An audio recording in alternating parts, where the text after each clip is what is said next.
Pendant que nous sommes confinés, nous avons du temps à ne plus savoir qu'en faire. On tourne en rond chez soi. La télé, Netflix, Internet, puis on recommence. La télé, Netflix et Internet.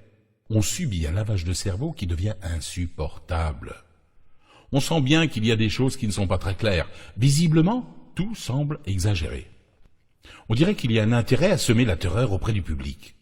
On aimerait bien connaître l'âge et l'état de santé avant l'infection des personnes décédées. On aimerait bien savoir combien de guérisons il y a eu.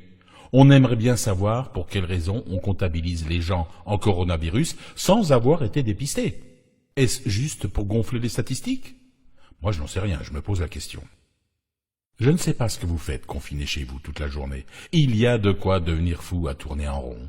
On a donc le temps de réfléchir. Je me suis mis à réfléchir sur l'affaire de la chloroquine mise en avant par le professeur Raoult. Il est vrai qu'avec son look à la Buffalo Bill, on a tendance à ne pas le prendre au sérieux. Je vous propose de remonter les faits, et rien que les faits. Vous allez voir qu'il y a des choses un peu étranges, un peu troublantes. Mes sources ont été prises sur Internet. Tout commence lorsque le mari d'Agnès Buzyn, ex-ministre de la Santé, M. Yves Lévy, participe à l'inauguration du laboratoire P4 à Wuhan, en Chine, d'où le virus est sorti. Avant cela, le même mari d'Agnès Buzyn s'est fâché avec Didier Raoult en refusant le label de l'INSERM, au Centre de recherche mondialement réputé, IHU, dirigé par le professeur Didier Raoult. Le professeur Didier Raoult montre que le classique médicament de la chloroquine soigne 90% des cas de coronavirus s'ils sont dépistés assez tôt. Il s'oppose au confinement généralisé des porteurs sains qu'il juge digne du Moyen-Âge. Il prône un dépistage généralisé et un traitement rapide avec la chloroquine et avec confinement des seuls malades. La chloroquine coûte 10 centimes le comprimé. Il est sûr que les laboratoires qui financent l'INSERM cherchent des solutions bien plus coûteuses.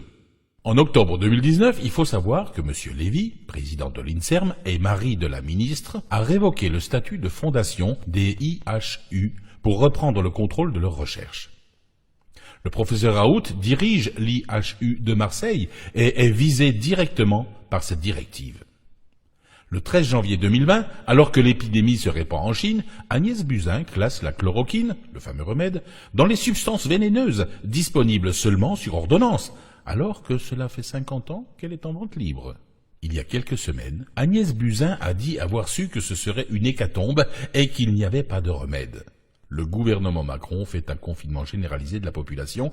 Il ne parle pas de chloroquine. Il affirme que les policiers ne doivent pas porter de masque. Ils ont été volés pour la plupart, et il n'y en a même pas pour les soignants. Il refuse le dépistage de masse, pourtant pratiqué allègrement en Corée et en Allemagne avec succès. Il refuse de fermer les frontières avec les pays contaminés. Le journal Le Monde et l'Agence d'État de Santé qualifient les recherches du professeur Raoult de fake news avant de se rétracter. Le professeur François Perronne révèle il y a quelques jours sur LCI que le stock de chloroquine de la pharmacie centrale française a été pillé. D'ailleurs, dans Le Monde, la semaine dernière, grâce à un tweet d'Elon Musk, en 48 heures, Donald Trump met à disposition de tous les Américains la chloroquine. Le Maroc achète les stocks de chloroquine de Sanofi à Casablanca. Le Pakistan va accroître sa production de chloroquine à destination de la Chine. La Suisse exclut elle aussi le confinement généralisé de la population, pratique un large dépistage et traitement rapide et accuse la France de faire de la politique spectacle. La société Teva, en Israël, annonce qu'elle va livrer gratuitement plus de 10 millions de doses de chloroquine aux USA. Estrosi, soigné lui-même à la chloroquine, sans réponse du gouvernement, a appelé directement Sanofi pour qu'il livre la chloroquine aux hôpitaux de Nice. Sous le lobbying intensif du professeur Raoult, un test à grande échelle de la chloroquine a commencé finalement en France, sous la direction de l'INSERM, qui veut refaire les expérimentations dans d'autres centres médicaux indépendants, ce qui prendra 6 semaines de plus. Presque aucun média n'en parle. Alors dites-moi, qu'est-ce qu'on peut faire? Eh bien la réponse c'est rien. Nous sommes un troupeau de moutons obligés de suivre les ordres. On peut râler dans notre coin, on peut prendre des coups de matraque si on manifeste. On a vu comme la population et les soignants des hôpitaux ont été traités l'année dernière.